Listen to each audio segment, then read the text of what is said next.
আল্লাহর কাছে মাফ চাই, ঠিক হয়ে যাব, এরকম কিছু লোক আছে না নাই? হজ করার যখন ফরজ ওই সময় হজের যায় না, চিন্তা করে হজের থেকে আসলে ওয়াকাম কুকাম তো যা করি এগুলো তো আর করা যাবে না, এজন্য সময় মতো যায় না। বাংলাদেশের অধিকাংশ হাজিরা কিন্তু মুরব্বী হওয়ার পরে হজ করে, অধিকাংশ হাজিরা এগুলা বুড়া বয়সে গিয়ে হজ করে আসে, কারণ চেংরা বয়সে করে না, চিন্তা করে চেংরা বয়সে হজ করে আসার পরে যদি উল্টা পাল্টা ওয়াকাম কুকাম করি তাহলে লোকজন খারাপ বলবে। এজন্য ভাই আমার আর আপনার ইমান নেই, এত সমস্যা, কিন্তু আল্লাহ বললেন এই ইমানের এত দাম, ইমানের এত দাম, এই ইমান নিয়ে কবরে যাইতে পারলে আল্লাহ রাব্বুল আলামিন এই যে বিশাল একটা দুনিয়া, এই পুরা পাঁচবিবি থানায় অনেকে আছে পুরা পাঁচবিবি চিনে না, পুরা পাঁচবিবি থানা ঘুরে এখনো দেখতে পারেন, এরকম কিছু লোক আছে না নাই? আছে। আল্লাহ আমাকে আর আপনাকে ঈমান নিয়ে যদি সবচাইতে দুনিয়াতে কমজোর ঈমান নিয়ে আমি আর আপনি যদি আল্লাহর কাছে যাই, আল্লাহ পাক সবচাইতে নিম্নমানের দুর্বল ঈমানদারের যে জান্নাতটা আল্লাহ তাকে দিবেন, ওই জান্নাতের এরিয়া হবে দুনিয়ার সমান 10 দুনিয়া। সুবহানাল্লাহ জোরে বলেন। এই দুনিয়ার মতো 10টা দুনিয়ার সম পরিমাণ জান্নাত আল্লাহ আপনাকে দান করবেন। এই জান্নাতে আপনারা কারা কারা যাইতে চান হাত তুলে আল্লাহকে দেখান, লিল্লাহি তাকবীর, হাত নামান।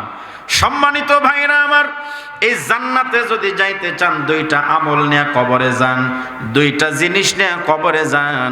আমি আপনাদের সামনে একজন ঈমানদারের ঈমান দীপ্ত কাহিনী একটু শোনায়া আমার আর আপনার ঈমানটা মজবুত কেমন হওয়া দরকার একটু অনুমান করাইতে চাই। আল্লাহর নবীর একজন সাহাবী, নাম হলো আব্দুল্লাহ ইবনে হুযায়ফা। আব্দুল্লাহ ইবনে হুযায়ফা হযরত ওমর রাদিয়াল্লাহু তাআলা আনহুর খেলাফত কালে সরাসরি প্রথম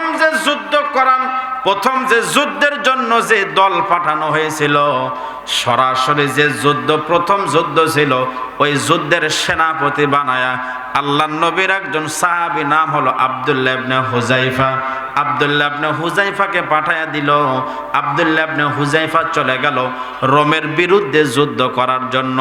রোমের বাদশা যখন জানতে পারল মুসলমানরা আমার দেশে যুদ্ধ করার জন্য আসতেছে, এই সংবাদ পাওয়ার পরে রোমের বাদশা তার দেশের সেনা প্রধানকে ডাক দিয়ে বলল, সেনা প্রধান, আমি শুনেছি মুসলমানরা আমার দেশে রওনা করেছে, আমি শুনেছি মুসলমানের ঈমানটা নাকি খুবই মজবুত, মুসলমানের ঈমানটা খুবই পাওয়ারফুল, মুসলমান তার জীবন দেয় কিন্তু ঈমান দেয় না, এই কথা আমার বিশ্বাস হয় না, আমি একটু মুসলমানদের পরীক্ষা করে দেখব আসলে মুসলমানের কাছে জীবনের দাম বেশি না ঈমানের দাম বেশি, আমি একটু দেখতে চাই। এজন্য মুসলমানরা আসলে যুদ্ধের দরকার নাই, যুদ্ধে বিজয় যুদ্ধে পরাজয় এটা আমার দরকার নাই, আমার দরকার হলো জীবিত কিছু মুসলমান লাগবে। এই মুসলমানদের ঈমানগুলি আমরা পরীক্ষা করে দেখব, মুসলমানের ঈমানটা আমি একটু জাস্টিফাই করে দেখব যে মুসলমান কেমন গুরুত্ব দেয় তার ঈমানের ব্যাপারে। সেনা প্রধানের নির্দেশ অনুযায়ী মুসলমানদেরকে ধরে ফেলল, মুসলমানকে গ্রেফতার করা হলো। মুসলমানদেরকে গ্রেফতার করে বাদশার কাছে খবর পাঠা দিল, রোমের বাদশার কাছে, ওগো বাদশা নামদার, আপনার নির্দেশ অনুযায়ী আমরা মুসলমানদেরকে ধরে ফেলেছি, আপনি যদি অনুমতি দেন তাহলে আপনার রাজ দরবারে নিয়ে আসব। বাদশা বলল, ঠিক আছে, আগামীকাল সকাল 10টায় আমার রাজ দরবারে আমার শত্রু যে মুসলমান, আমার এই মুসলমান শত্রুদেরকে আমার রাজ দরবারে নিয়ে আসবা। পরের দিন সকাল বেলায় মুসলমানদেরকে বাদশার রাজ দরবারে নিয়ে যাওয়া হলো।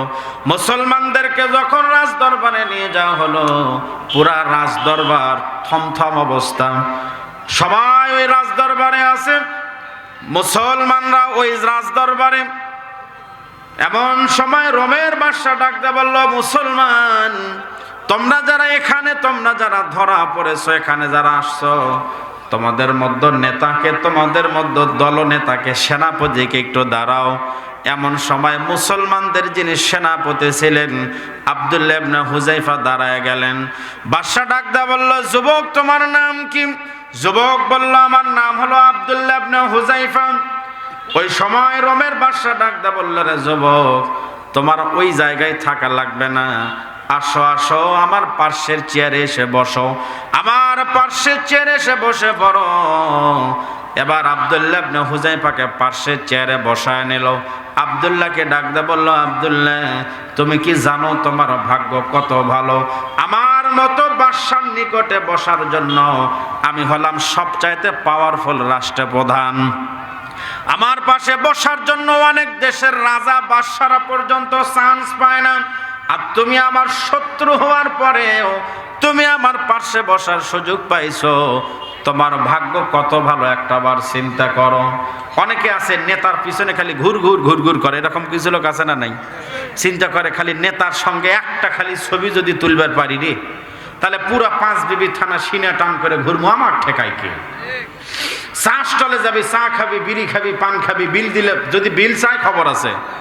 কারে এই জন্য নেতা হয়েছি আমি, তোর বিল দেওয়া লাগবে, 5 টাকার বিল দেওয়া লাগবে আমার। ভ্যানের চড়ে যাবি বীরনগর থেকে 5 বেবি, 20 টাকা ভাড়া মশানলে চলে যাবি, টাকা পর্যন্ত দিবি না, ঠিক কিনা? ধরে বলবে। এই হলো নেতার অবস্থা। নেতার পাশে বসে একটা ছবি তুলতে পারলে নিজেকে ধন্য মনে করা হয়, নিজেকে ধন্য মনে করে। আব্দুল্লাহ ইবনে হুযায়ফাকে বলল, রে আব্দুল্লাহ, তোমার ভাগ্য কত ভালো, আমার মতন একজন রাষ্ট্রপ্রধানের পাশে, আমার মতো একজন পাওয়ারফুল বাদশার কাছে তুমি বসার সুযোগ পাইছো। রে আব্দুল্লাহ, আব্দুল্লাহ, তোমাকে দেখার পরে তোমার প্রতি আমার একটা মায়া হয়েছে। আমি চাইছিলাম মুসলমান যারা আমার শত্রু এখানে আসছে তাদেরকে ফাঁসি দেয়া মারবো, তাদেরকে আমি ফাঁসিতে তাদেরকে হত্যা করব, তাদেরকে শলিতে চড়াবো। কিন্তু তোমার চেহারা দেখে তোমার প্রতি একটা মায়া ভালোবাসা বেড়ে গেছে। আমি চাই আমার মাঝে আর তোমার মাঝের এই ভালোবাসাটা আরো গভীর হোক, আরো স্থায়িত্ব হোক। কিন্তু সমস্যা হলো তুমি হচ্ছ মুসলমান আর আমি হচ্ছি খ্রিস্টান। মুসলমান আর খ্রিস্টান কোনোদিন বন্ধু হতে পারে? ভালো বন্ধু হতে পারে মুসলমান আর খ্রিস্টান? না, মুসলমান আর খ্রিস্টান তো বন্ধু হতে পারে না। নবীজি বলেন, আল মারউ মা মান আহাব্বা, যে লোক যে লোকের সঙ্গে ভালোবাসা রাখবে হাসরের ময়দানে তার সঙ্গে হাসর নাসর হবে। যার সম্পর্ক মেসির সঙ্গে হবে, মেসির সঙ্গে হাসরের ময়দানে তার বিচার হবে। যার সঙ্গে নেইমারের সম্পর্ক হবে তার হাসর নাসর নেইমারের সঙ্গে হবে। আর যার সম্পর্ক মুহাম্মাদুর রাসূলুল্লাহর সঙ্গে হবে তার হাসর নাসর মুহাম্মাদুর রাসূলুল্লাহর সঙ্গে। আল্লাহু আকবার জোরে বলেন। যাদের সম্পর্ক আল্লাহ ওয়ালাদের সঙ্গে হবে তাদের হাসর নাসর আল্লাহ ওয়ালাদের সঙ্গেই হবে। রোমের বাদশা ডাকতে বলল, আব্দুল্লাহ, আমি তোমাকে ফাঁসিতে চড়াইতে চাইছিলাম, কিন্তু তোমার চেহারা দেখে আমার মায়া হয়েছে, যার কারণে ফাঁসিতে চড়াইলাম না। আমি তোমাকে ফাঁসি থেকে মুক্ত করলাম। আমি যে তোমাকে ভালোবাসলাম এই ভালোবাসাটা আরো গভীর করতে চাই। এই মাঝখানের ব্যবধানটা তুমি যদি উঠায় দিতে পারো তাহলে তোমার জন্য একটা নয়, দুইটা নয়, তোমার জন্য বড় বড় 3টা পুরস্কার আছে। কয়টা পুরস্কার? একমাত্র কাজ হলো তোমার ইসলাম ধর্ম, তোমার এই কালেমা বাদ দিয়া, মুসলমানদের কালেমা বাদ দিয়া আমার ধর্মে আসা লাগবে। আমার ধর্মে আসলে 3টা পুরস্কার পাবা। 1 নাম্বার পুরস্কার হলো আমার ধর্মে তুমি যখন আসবা, 1 নাম্বার পুরস্কার হলো আমি যে তোমাকে জেলখানার মধ্যে বন্দী করেছি, আমি তোমাকে জেলখানা থেকে মুক্ত করে দেব। আমি তোমাকে জেলখানা থেকে মুক্ত করব। আমার 2 নাম্বার পুরস্কার হলো তুমি যদি তোমার ধর্ম বাদ দিয়ে আমার ধর্মে আসো, আমার যে বিশাল রোম সাম্রাজ্য দেখতেছ, এত বিশাল ক্ষমতা, এত বিশাল বড় একটা রাষ্ট্র দেখতেছ, এই রাষ্ট্রের অর্ধেক মালিকানা আমি তোমার হাতের মধ্যেই লিখে দিব। 3 নাম্বার, আমার সুন্দরী একটা যুবতী একটা মেয়ে আছে, এই মেয়েকে দিয়া তোমার সঙ্গে বিয়া দিয়া আমি তোমার জামাই বানায়া রাখতে চাই। বলেন তো প্রস্তাবগুলো ভালো না খারাপ? প্রস্তাব তো ভালো। প্রস্তাব কি ভালো, কিন্তু উদ্দেশ্য কি? প্রস্তাব তো ভালোই, জেলখানা থেকে মুক্ত করে দিচ্ছে, এরপরে রোম সাম্রাজ্যের অর্ধেক মালিকানা লিখে দিচ্ছে, আবার বাদশা নিজের মেয়েকে বিয়ে দিচ্ছে। আচ্ছা, এই রকম প্রস্তাব যদি আমাদের মতো, আমার মতো 1.5 টাকার মূলবিক দিত, আমি কি করতাম? আমার ইমানের যে হালত, আমি বলতাম ঠিক আছে বাদশা, আপনি কাজী সাহেবকে ডাকেন, দেখতেছি বিষয়টা আমি।